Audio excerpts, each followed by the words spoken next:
Je vous invite à faire une lecture dans l'évangile de Matthieu, chapitre 5, à partir du verset 1er, et nous lirons jusqu'au verset 16. Donc, le temps que vous trouviez ce passage, rappelez que nous sommes, donc ce sont les béatitudes, et Matthieu a écrit son évangile en cinq grands discours, on va dire. Et ce discours concerne les lois du royaume. Donc, lisons ensemble. Voyant la foule, Jésus monta sur la montagne et après qu'il se fut assis, ses disciples s'approchèrent de lui. Puis, ayant ouvert la bouche, il les enseigna et dit : Heureux les pauvres en esprit, car le royaume des cieux est à eux. Heureux les affligés, car ils seront consolés. Heureux les débonnaires, car ils hériteront la terre. Heureux ceux qui ont faim et soif de la justice, car ils seront rassasiés. Heureux les miséricordieux, car ils obtiendront miséricorde. Heureux ceux qui ont le cœur pur, car ils verront Dieu. Heureux ceux qui procurent la paix, car ils seront appelés fils de Dieu. Heureux ceux qui sont persécutés pour la justice, car le royaume des cieux est à eux. Heureux serez-vous lorsqu'on vous outragera, qu'on vous persécutera et qu'on dira faussement sur vous toutes sortes de mal à cause de moi. Réjouissez-vous et soyez dans l'allégresse, parce que votre récompense sera grande dans les cieux, et c'est ainsi qu'on a persécuté les prophètes qui ont été avant vous. Vous êtes le sel de la terre. C'est au regard de ce que Jésus a dit auparavant. Vous êtes le sel de la terre. Mais si le sel perd sa saveur, avec quoi la lui rendra-t-on ? Il ne sert plus qu'à être jeté dehors et foulé aux pieds par les hommes. Vous êtes la lumière du monde. Une ville située sur une montagne ne peut être cachée. Et on n'allume pas une lampe pour la mettre sous le boisseau, mais on la met sur le chandelier. Et elle éclaire tous ceux qui sont dans la maison. Que votre lumière luise ainsi devant les hommes, afin qu'ils voient vos bonnes œuvres et qu'ils glorifient votre Père qui est dans les cieux. Amen. Nous allons incliner nos cœurs, Seigneur, bénis ces rassemblements et tu es au centre de ce rassemblement. Bénis ta parole et ce rassemblement, Seigneur, est trinitaire, Seigneur, et ton autorité y règne. Merci, Seigneur, pour ta présence. Merci pour ta parole. Merci pour ton esprit, Seigneur, que ce matin, par ton esprit, tu ouvres Seigneur, nos oreilles, les oreilles de nos cœurs pour que nous puissions comprendre et travaille en nous, Seigneur, pour que nous progressions dans tes voies, s'il te plaît. Nous en avons besoin. Nous savons que sans toi, nous ne pouvons rien faire. Alors, prends toute la place, bénis nos cœurs et bénis ta parole. Parce que, Seigneur, tu veilles sur cette parole et tu l'as dit, Seigneur, elle ne retournera pas à toi sans avoir accompli tes desseins. Et ce matin, ma prière, c'est que cette parole accomplisse tes desseins dans le cœur de chacun d'entre nous, de tous ceux et celles qui sont là et qui, Seigneur, vont l'entendre, afin que ton nom soit glorifié et ton nom seul dans le très beau nom de Jésus. Amen. Amen. Alors, je me réjouis parce que je vais quelque part faire une devinette et les réponses ont déjà été données. C'est un peu dommage, mais c'est pas grave. Alors, je vais commencer ainsi en vous disant, sans elle, frères et sœurs, nous ne serions pas là ce matin. Elle est céleste et locale. Elle est sainte et belle aux yeux de Dieu. Elle est aussi appelée l'épouse de Christ. Christ en est la tête et le chef. C'est son œuvre. Elle est comparée à une lumière qu'on ne peut cacher et qu'on doit mettre sur un chandelier. Elle est comme un phare dans la nuit. Les portes du séjour des morts ne prévaudront point contre elle. Elle sera enlevée lors de l'avènement du retour de Christ. Elle n'a jamais été un bâtiment, mais une assemblée, une communauté locale. C'est le rassemblement public de tous les sanctifiés, ceux et celles qui ont par la foi accepté Christ comme leur sauveur et Seigneur et qui sont passés par une réelle repentance et qui marchent en nouveauté de vie car ils sont de nouvelles créatures en Jésus-Christ. Par la grâce et la puissance du Saint-Esprit, Dieu nous permet de marcher dans ces voies. Alors, frères et sœurs, vous l'avez deviné, je veux parler de l'Église de Christ.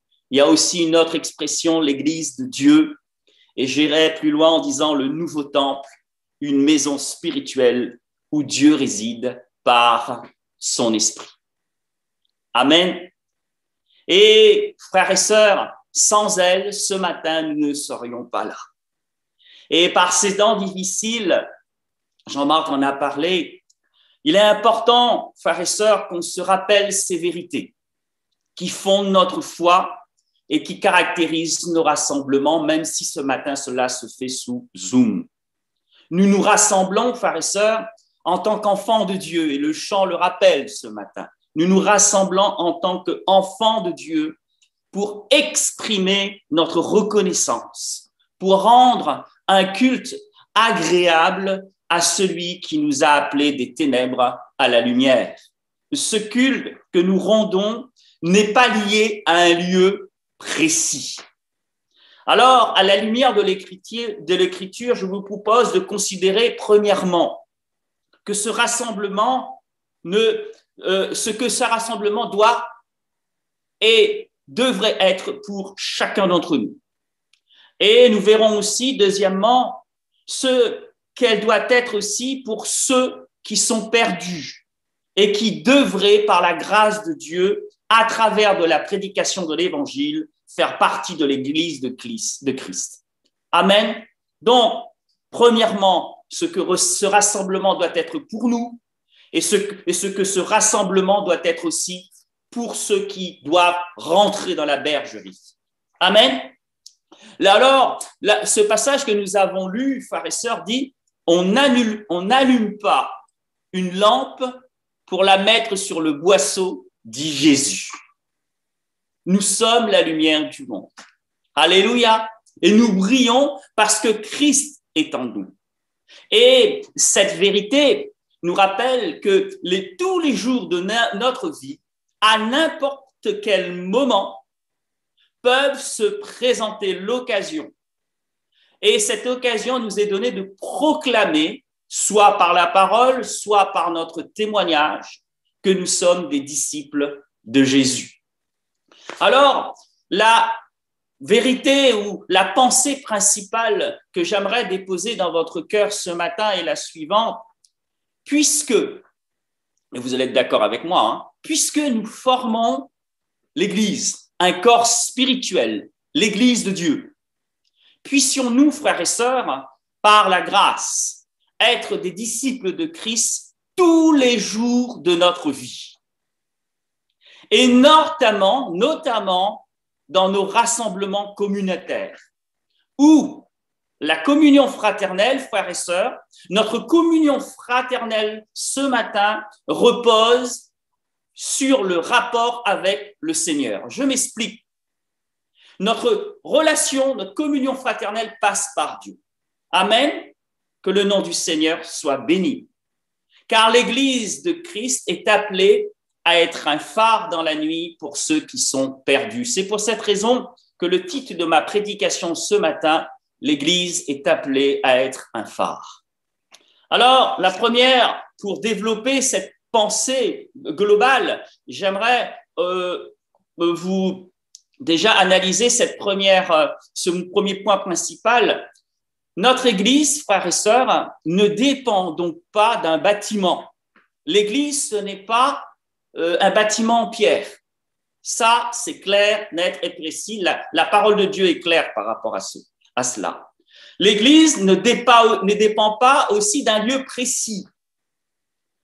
Donc, soyons des vrais disciples chaque jour de notre vie. Et je pense que ce matin, cette vérité est importante. Dans le Nouveau Testament, le mot église, traduit par le mot grec ecclésia, désigne le plus souvent une communauté locale de chrétiens, mais jamais un bâtiment. Jamais un bâtiment. Alors, sommes-nous l'église? Alors, la question qu'on pourrait se poser au travers de la situation que nous traversons, qui n'est pas facile, sommes-nous l'Église de Christ en dehors de nos rassemblements de la semaine et sans un lieu précis? La réponse est oui, et la parole de Dieu le proclame oui, frères et sœurs. C'est vrai que nous sommes confrontés à une situation inédite et qui était à peine imaginable il y a un an. Il y a un an, effectivement, frères et sœurs, nous avions des lieux de rassemblement. Et l'Église se réunissait dans des murs. Ce n'était pas les murs qui formaient l'Église, c'était le rassemblement des saints. Mais ces lieux de rassemblement ont été fermés. Eh bien, ce n'est pas nous qui l'avons voulu ainsi. Et la parole de Dieu nous invite à obéir aux autorités. Et ces lieux ont été fermés dans un premier temps. Et maintenant, ils sont réouverts, mais en respectant des mesures drastiques de sécurité. En dépit de ces difficultés, frères et sœurs, la communion fraternelle n'a pas été rompue. Nous nous sommes adaptés par la grâce de Dieu. Alléluia! Les cultes et les différentes réunions de semaine ont été maintenues grâce. Et là, le Seigneur nous a donné de l'intelligence. On parlait d'intelligence en introduction. Grâce aux nouvelles technologies, ouvrant par la même occasion de nouvelles perspectives, et je pourrais des perspectives riches. Que Dieu soit béni. Alléluia. Donc, l'Église a su s'adapter. Et j'aimerais attirer votre attention, frères et sœurs, qu'au temps des premiers chrétiens, il y avait la persécution. Il y a eu, au temps des premiers chrétiens, dans les premiers siècles, aussi des épidémies. Et des épidémies costauds. Ce n'était pas qu'un petit virus. C'était la peste, c'était le choléra. Mais l'Église est restée vivante, active et victorieuse.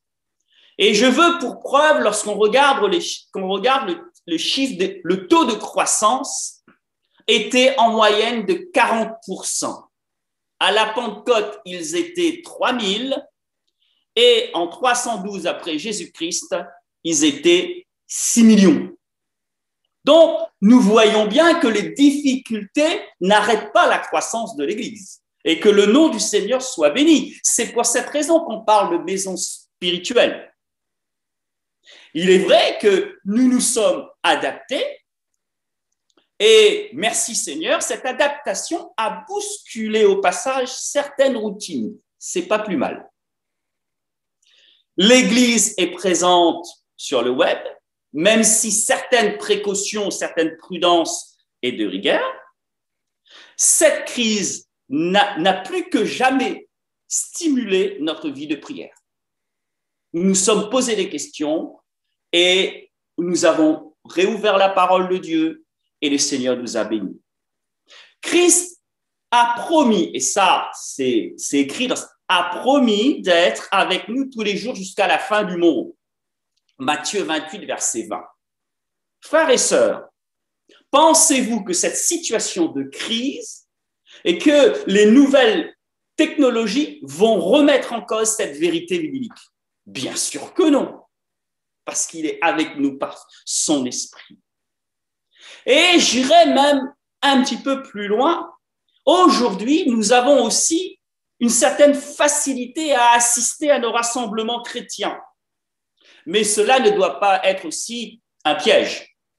Il ne faut pas tomber dans un confort funeste. Nous n'avons plus les désagréments des transports, des embouteillages, des ceci et des cela. Des dépenses sont évitées et nous pouvons assister le culte à distance. Même si, que le Seigneur bénisse, si nous trouvons un lieu, nous profiterons de cette bénédiction. Néanmoins, ce n'est pas parce qu'il n'y a pas de lieu physique que l'Église n'existe pas. Au contraire, ça se fortifie par l'action de l'Esprit. Comme je vous l'ai dit tout à l'heure, frères et sœurs, dans les premiers siècles, le taux de croissance était en moyenne de 40%. On est passé de 3 000 à 6 millions en 300 ans. Et quand on regarde le taux de croissance par an, ça fait en moyenne 40%. À ce moment-là, il n'y avait pas d'Internet, pas de campagne d'évangélisation. Les cultes entre nous n'étaient pas particulièrement attractifs à cause de la persécution et les cultes n'étaient pas ouverts au public. Les chrétiens n'avaient pas non plus une bonne presse. Pourquoi? Parce que les païens disaient beaucoup de mal d'eux. Alors, la question qu'on pourrait se poser dans ce tableau assez gris, je n'utiliserai pas le mot noir, mais bon, comment expliquer cette croissance? L'Église croissait, frères et sœurs, parce que les chrétiens eux-mêmes étaient attirants. Et on parle du sel de la terre. Les personnes extérieures à l'Église ne voyaient pas, ne participaient pas au culte. Mais ces personnes de l'extérieur voyaient vivre les chrétiens eux-mêmes. Et c'est le témoignage des chrétiens qui ont suffi pour leur donner envie. Et là, on parle, vous êtes le sel de la terre, la saveur. Nous aussi, frères et sœurs, nous pouvons individuellement, dans notre sphère d'influence, témoigner par notre attitude, notre vie, que nous sommes disciples de Jésus. Faire la différence, afin de donner envie à ceux qui nous voient vivre de venir écouter la bonne nouvelle de l'Évangile. Alors, pourquoi? Parce que c'est pas très compliqué aujourd'hui. Pourquoi ne pas inviter les gens à venir à nos réunions sous Zoom? Frères et sœurs, c'est simple et j'ai écrit, j'ai pas osé écrire cela peut rapporter gros, j'ai écrit que cela peut rapporter beaucoup de choses à cette personne. Alléluia. Le chrétien individuel dans sa sphère d'influence, et frères et sœurs, la sphère d'influence de ce chrétien qui est un membre de l'Église, du corps de Christ, ça peut être tous les jours au travail, lorsqu'on sort, lorsqu'on fait les courses. Nous sommes disciples, frères et sœurs, non pas seulement lors de nos réunions de prière, non pas seulement le dimanche matin, non pas seulement quand on passe un coup de téléphone au pasteur ou aux frères. On est disciples de Jésus 24 heures sur 24 jusqu'à ce que le Seigneur vienne nous reprendre. Et est-ce qu'on est d'accord avec ça? Et il nous a tout donné pour que nous puissions vraiment glorifier son nom. Alors, je peux caractériser que ce chrétien qui, le dimanche, après le culte, sort de la communion fraternelle tout en restant lié spirituellement, on peut parler de l'Église dispersée. Et, frères et sœurs, donc, en dehors de nos rassemblements, nous formons aussi l'Église. Que le nom du Seigneur soit béni.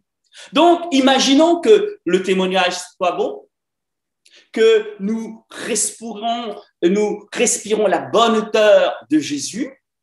Encore faut-il, lorsque nous allons inviter les gens à venir, que notre accueil soit à la hauteur de ce Dieu que nous honorons et que cette personne, lorsqu'elle viendra, puisse goûter combien Dieu est bon.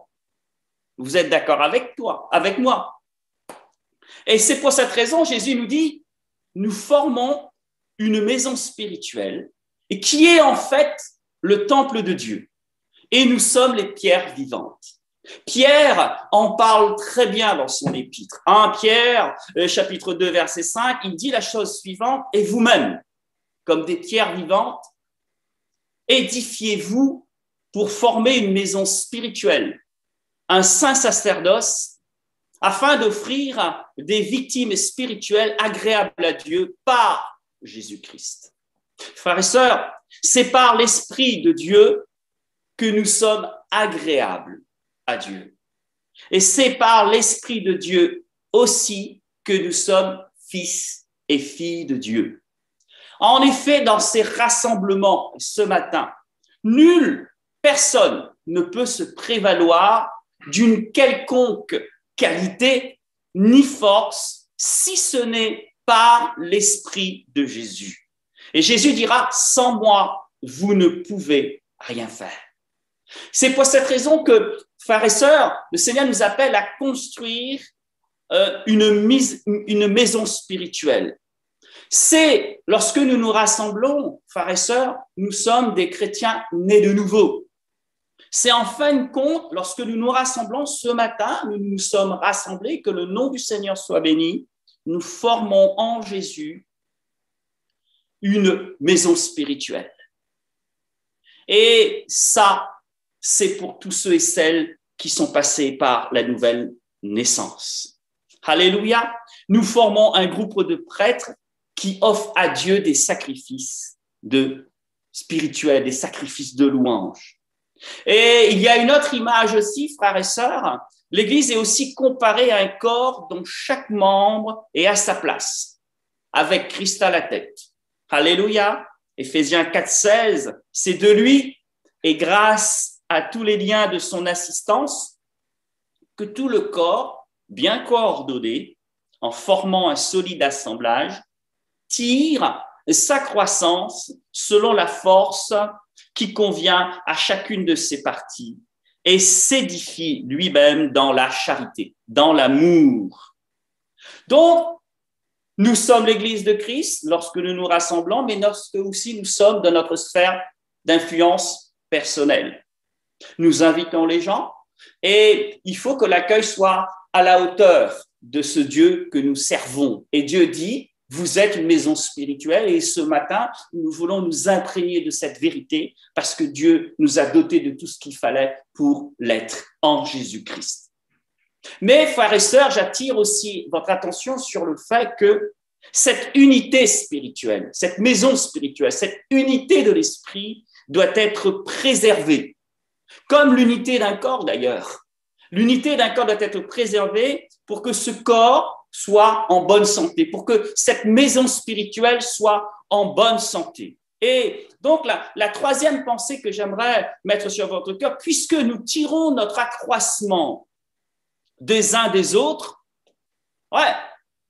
c'est par Dieu, je l'ai dit tout à l'heure, notre communion fraternelle passe par le Seigneur, mais le Seigneur nous dit aussi que l'image du corps, nous tirons notre accroissement, c'est-à-dire cette maison spirituelle, cette Église de Christ grandit, se développe dans cette relation les uns avec les autres.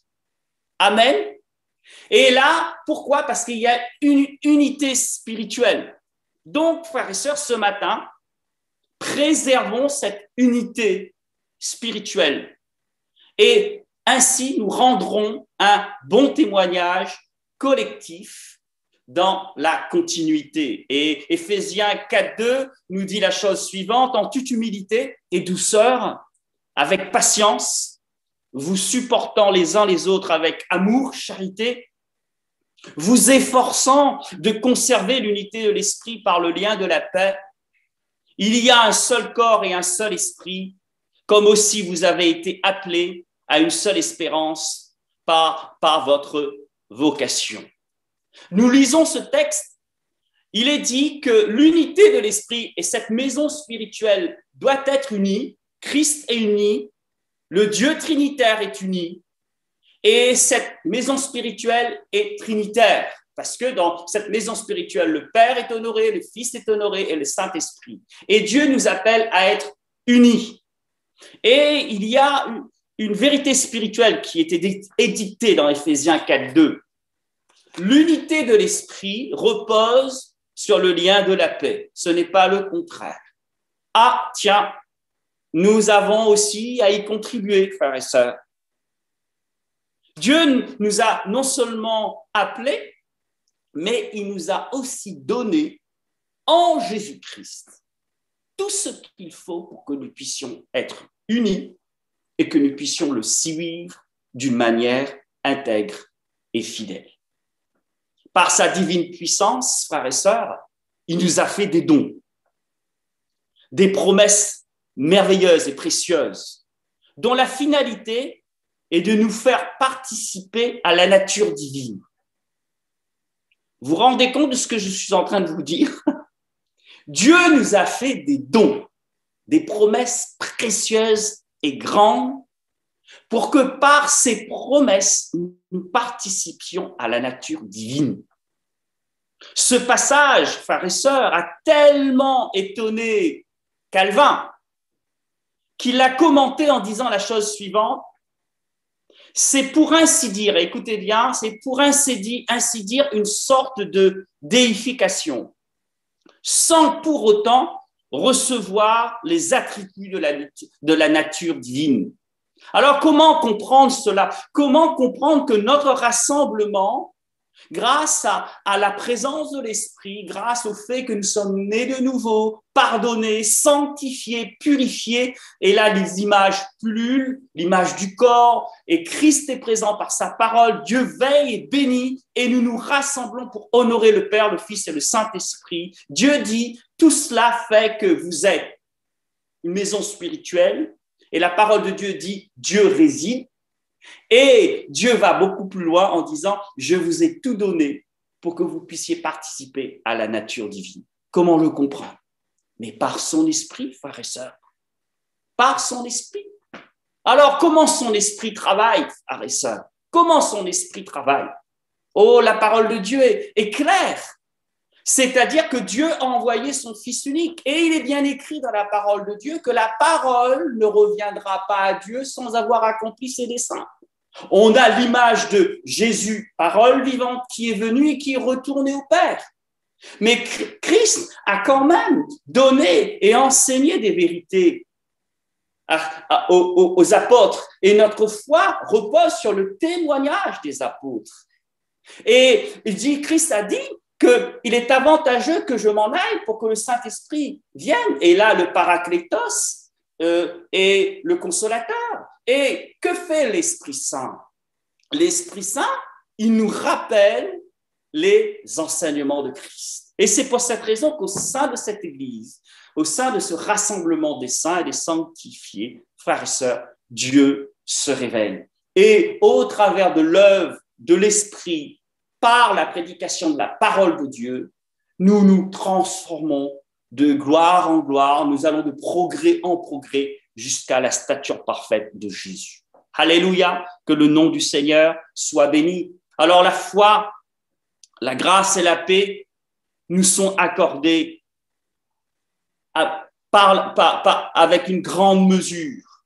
Et frères et sœurs, la foi, la grâce et la paix nous sont accordées pour que nous progressions dans une connaissance exacte de Jésus.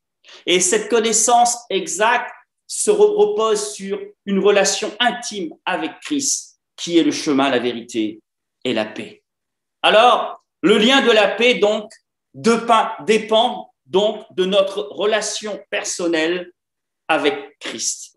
Et cette paix, l'unité de l'esprit en dépend. Alors, le texte que nous avons dit nous invite à faire des efforts. C'est vrai que nous sommes sauvés par grâce. C'est vrai que juridiquement, en Jésus, il n'y a plus de condamnation en nous. Mais néanmoins, frères et sœurs, nous savons que la chair a des désirs qui sont contraires à l'esprit. Donc, nous sommes invités à laisser ces dons abonder en nous pour que nous marchions par l'esprit et que nous ne marchions plus par la chair, pour que cette maison de spirituel soit vraiment un phare et dont la lumière va briller de telle manière que ceux qui sont perdus puissent venir et entendre la bonne nouvelle de l'Évangile. Amen. Que le nom du Seigneur soit béni. Alors, j'aimerais juste résumer. Nous sommes des disciples de Christ en tout temps et en tout lieu. Notre témoignage individuel et collectif sont des moyens efficaces d'évangélisation. Il n'y a pas lieu de se décourager, même si pour l'instant, il n'y a pas de local. Au contraire, que le Seigneur nous aide à utiliser ces nouvelles circonstances pour grandir encore dans notre communion avec lui. L'Église de Christ est le rassemblement des croyants nés de nouveau. Ils forment le corps de Christ, une maison spirituelle où Dieu déverse sa grâce et ses bénédictions. Parce que nous avons tout reçu en Jésus pour notre bien. Je répète, parce que nous avons tout reçu en Jésus pour notre bien, notre volonté personnelle est sollicitée devant tant de grâce. Et pour que nous persévérions dans l'unité de l'esprit par le lien de la paix. Car le but de l'Église, frères et sœurs, est d'être un phare dans la nuit pour ceux qui sont perdus. Et si cette unité de l'esprit n'est pas préservée, cette lumière sera blafarde. Et nous n'avons pas envie de cela. Et nous voulons dire, Seigneur, prends toute la place. Et nous voulons que cette lumière brille à la gloire de ton nom. Alors, j'attire votre attention. Seigneur, ok, tu m'as béni. Quand on regarde tout ça, le Seigneur nous a bénis. On est d'accord. Parce que là, on reste au niveau local. Là, hein. L'Église nous a bénis. Mais pour quelle raison le Seigneur nous a bénis, frères et sœurs? Pour quelle raison le Seigneur nous a donné toutes ces choses? Vous vous êtes posé la question. Quel autre but aurait Dieu, qui est parfait? Quel autre but a Dieu lorsqu'il nous fait don de toutes ses richesses, de toutes ses promesses merveilleuses, si ce n'est qu'à notre tour, nous soyons une source de bénédiction pour les autres? Regardez la création, frères et sœurs. Regardez tout autour de vous. On est à la fin de l'été, au printemps, tout s'éveille. Il y a une symbiose. Il y a une osmose féconde, une harmonie dont le but suprême est un hymne à la vie. Et nous aussi, que ceux et celles qui sont perdus puissent trouver au sein de nos rassemblements la bonne parole de l'Évangile pour que Jésus-Christ puisse les faire passer des ténèbres à la lumière. Et je terminerai. La parole de Dieu est claire. Matthieu 5, versets 14 et 16. Vous êtes la lumière du monde. Une ville située sur une montagne peut être cachée. On n'allume pas non plus une lampe pour la mettre sous le boisseau, mais sur le pied de lampe. Et elle luit pour tous ceux qui sont dans la maison. C'est la première partie de la prédication. Que votre lumière luise ainsi devant les hommes. Nous nous tournons vers l'extérieur, afin qu'ils voient vos bonnes œuvres et qu'ils glorifient votre Père qui est dans les cieux. On n'allume pas une lampe. Dieu n'a pas voulu son Église pour que seule Église reste enfermée sur elle-même. On n'allume pas une lampe pour la mettre sur le boisseau. Un phare est une tour construite sur un roc, le long des côtes, et surmontée d'un foyer lumineux. Vous êtes la lumière du monde. Ce phare qui tourne avertit les navires des dangers et des risques d'échouage. L'Église est comparée à un phare. Chaque individu de passage sur cette terre, navigue sur l'océan de la vie. Il traverse des épreuves et lorsqu'il avance sans lumière, cet individu s'expose à des écueils qui peuvent déchirer son existence.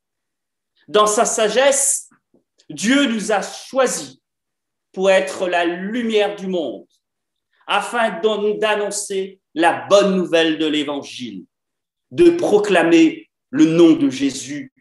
Acte 4, verset 12, « Il n'y a de salut en aucun autre, car il n'y a sous le ciel aucun autre nom qui ait été donné parmi les hommes par lequel nous devions être sauvés. » Alors, frères et sœurs, qui sommes-nous pour dire non au Seigneur? Qui sommes-nous pour renoncer à la mission qu'il nous a confiée? Frères et sœurs, le péché est comme une côte déchirée et escarpée ou un rocher saillant. Si on s'approche trop près, on risque de sérieuses avaries. Des foyers sont brisés à cause de l'infidélité et de l'impureté. Nos adolescents et nos jeunes sont déboussolés à cause du manque de repères d'une société permissive, axée sur l'individualisme. Des dépendances et des dérives exercent un véritable esclavage sur les cœurs. Et Jésus dira, en vérité, je vous le dis, lui répliqua Jésus, quiconque se livre au péché est esclave du péché. L'alcool, le tabac, les drogues, l'addiction aux nouvelles technologies qui a été déclarée par l'OMS comme une nouvelle maladie. L'addiction au jeu, il y a l'addiction au travail et il y a certaines autres addictions au sport, etc., etc., etc. Jésus est la lumière apparue dans le monde pour éclairer tout homme. Il est le phare qui illumine la traversée de l'être humain. Il est venu pour nous montrer le chemin de la vie éternelle et il nous a laissé sa parole qui brille au milieu de la nuit. Ta parole est une lampe à nos pieds et une lumière sur notre sentier. L'Église de Christ est donc le phare sur cette terre pour éclairer les incroyants. Les croyants que nous sommes, les chrétiens que nous sommes et qui la constituent, sont chacun des phares pour guider les gens et les avertir du danger. En reflétant la lumière de Christ, parce que c'est bien la lumière de Christ et non pas la nôtre, l'enfant de Dieu montre le chemin aux perdus, afin qu'ils découvrent le sens de leur traversée terrestre, le sens de leur vocation, le sens de notre vie. Bien des gens, frères et sœurs, sont sans repère, sans valeur. Beaucoup ne savent même pas où ils sont et où il faut aller. En brillant du message de l'Évangile, l'Église de Christ, le disciple de Christ, éclaire le parcours de ses contemporains qui sont destinés à rencontrer le Seigneur. Et j'ai rajouté cette phrase pour faire la transition avec les annonces. C'est pour cette raison que ce matin, je vous propose par la grâce qui abonde en Jésus-Christ et par la puissance de son esprit de faire avec l'Église de Villennes-sur-Seine un bout de chemin ensemble pour la seule gloire de Dieu, de son Fils et de son Esprit. Amen. Inclinons nos cœurs, on va rendre grâce au Seigneur. Seigneur, quel privilège, quelle grâce. Les mots ce matin me manquent. Seigneur, dans ton plan merveilleux, tu as voulu de nous. Et le désir de nos cœurs, c'est par ton esprit, parce que notre capacité vient de toi. Seigneur, ce matin, nous te disons, avec mes frères et sœurs, nous acceptons, Seigneur, ton alliance, la mission que tu nous as confiée. Et prends toute la place, bénis chacun d'entre nous. Chasse toute crainte, toute peur, parce que c'est toi qui pourvois à tous nos besoins et tu vas pourvoir. La seule chose que nous devons faire, c'est de fixer les regards sur toi. Nourrir notre âme de ta parole, parce que tu veilles sur ta parole afin qu'elle accomplisse tes desseins. Et nous savons, Seigneur, tous les projets que tu as formés pour chacun d'entre nous, ce ne sont pas des projets de douleur ni de malheur, mais ce sont des projets de bonheur pour nous donner un avenir et une espérance en toi. Merci et prends toute la place, Seigneur, par ton esprit, dans le très beau nom de Jésus. Amen.